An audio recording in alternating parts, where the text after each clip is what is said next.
This is Heart Rhythm TV. I'm Roderick Tung. Welcome to week 9 of the CMS cuts updates. We remain very active in our lobbying phases in this CMS fight.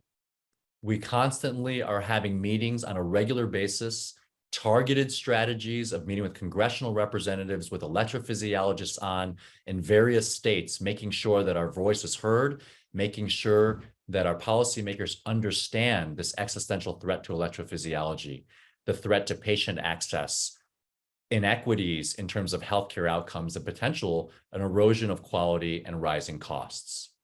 Dr. Burgess has agreed to lead a sign-on letter, and his staff has also reached out to other House representatives to work on letters together. He's also offered to speak to the entire doc caucus about our problem.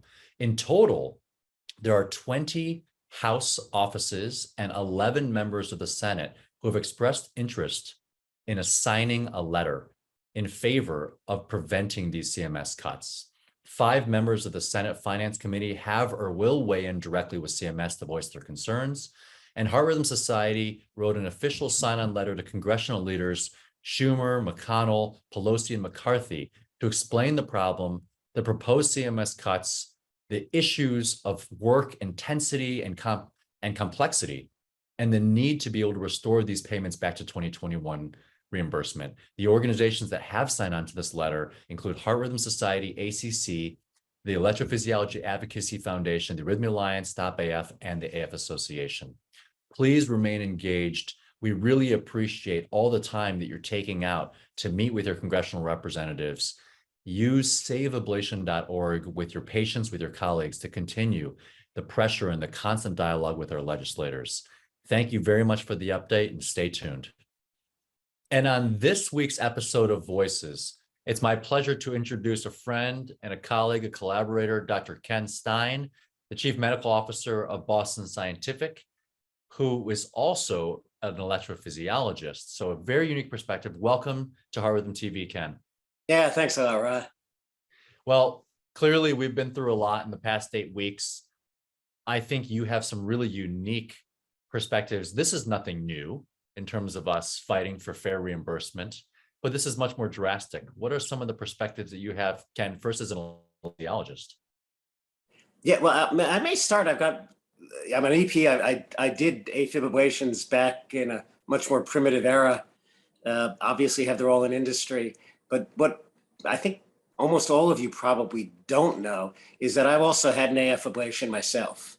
And I think just the first thing to say is, no matter what you know about the efficacy of the procedure as a electrophysiologist, as an academician, you don't realize the impact that you have on patients until you have it yourself. I mean, I can tell you that at least, for me, this was an absolutely life transformative procedure. That, there are things that I do today with zero worries, right, that were really problematic when I was having my paroxysms.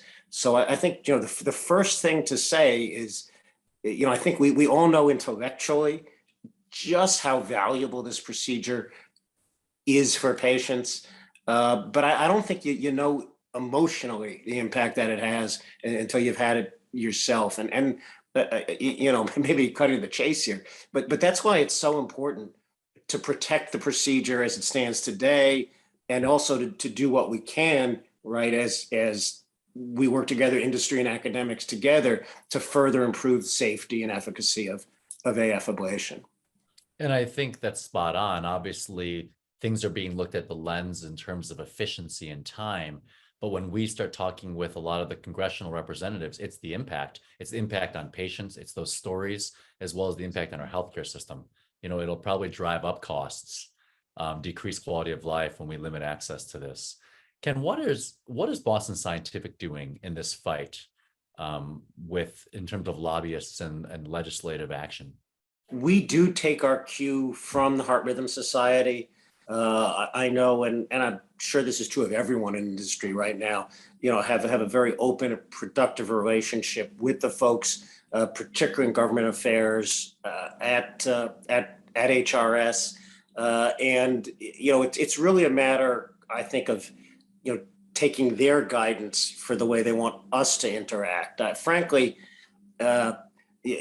particularly on this, Congress isn't that interested in hearing from me in my role. You can't underemphasize how important it is for them to hear from clinicians who are actually in practice taking care of patients. And as clinicians, you have a huge amount of weight when you talk both to your elected representatives, but also in talking to folks, at CMS or at the agencies. They really do listen to your input a lot more than they listen to mine, honestly. And Ken, we've talked a lot about atrial fibrillation, but what are your thoughts on the fact that this ablation codes, AFib might have gotten faster, but the fact that this also extrapolates to SVT and ventricular arrhythmias, is this something that you see as potentially preventable? Yeah, I think there's an issue, right, in, are the codes specific enough? I think also, honestly, the work RVU component is not just a matter of time, right? And all right, we've gotten faster at these procedures. I think we all realize that component of the RVU for AF ablation was going to come down, but the complexity, and the effort and the mental effort that's involved, the effort involved, right, in who's right for this procedure, when are they right to have the procedure done, the shared decision making, the counseling the patients need prior to the procedure, on top of the actual physical skill set involved in performing the procedure. I mean, again, I don't have to tell anyone on this phone call how many years of training we all went through to get to the point where we're allowed to ablate pieces of tissue inside a bleeding heart. Well, I think that I've always been inspired by a lot of our own meetings together, and you talk about how there are things that we're doing when you look at the portfolio across electrophysiology, even Boston Scientific, that you weren't even trained to do. And that's one of the things that excites you most about electrophysiology. And what we're trying to do is preserve this beautiful, elegant, and growing. Obviously, that's the crisis that we're in, that this is an existential threat to the development and the evolution of our field.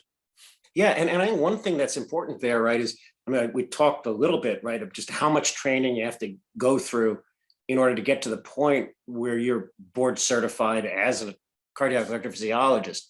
But for none of us does the training stop there, right? Because this field is advancing so rapidly and so quickly, right, that we all have to continually update our skill sets. And again, that's why I come back.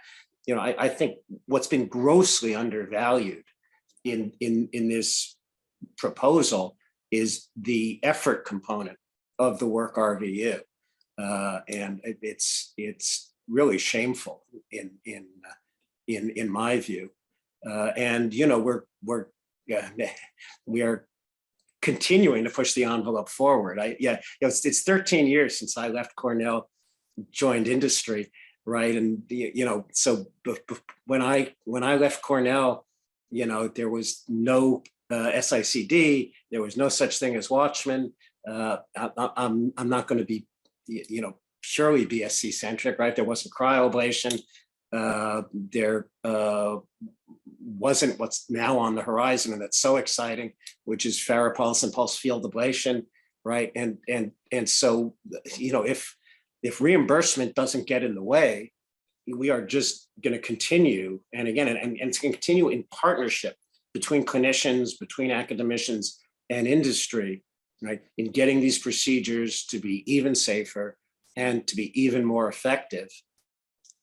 And that's what a lot of the conversations have been, is that there might be a concern that the numbers are ticking up, but the sentiment amongst heart rhythm doctors and the epidemiology is that there's still an underpenetration of ablation, is that not enough people are getting these therapies because they have to resort to cardioversions, chronic medication dependence, and hospitalizations.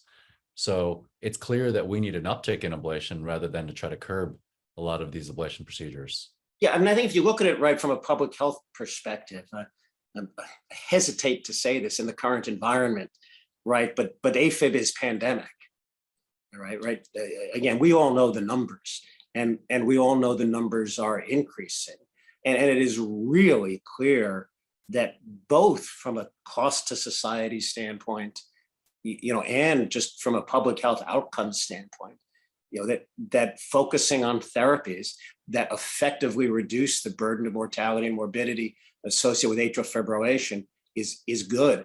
And it's good for individual people, and it's good for this country, and it's good for the world as a whole. Well, Ken, always a pleasure to talk with you. Thanks for everything that you do as Chief Medical Officer, as an electrophysiologist, and then for also sharing so graciously your patient story. These are the stories that need to be heard, and it's such a unique perspective. Thanks for joining Heart Rhythm TV. Well, thank you, Rod, and keep fighting the good fight and the important fight. Thank you.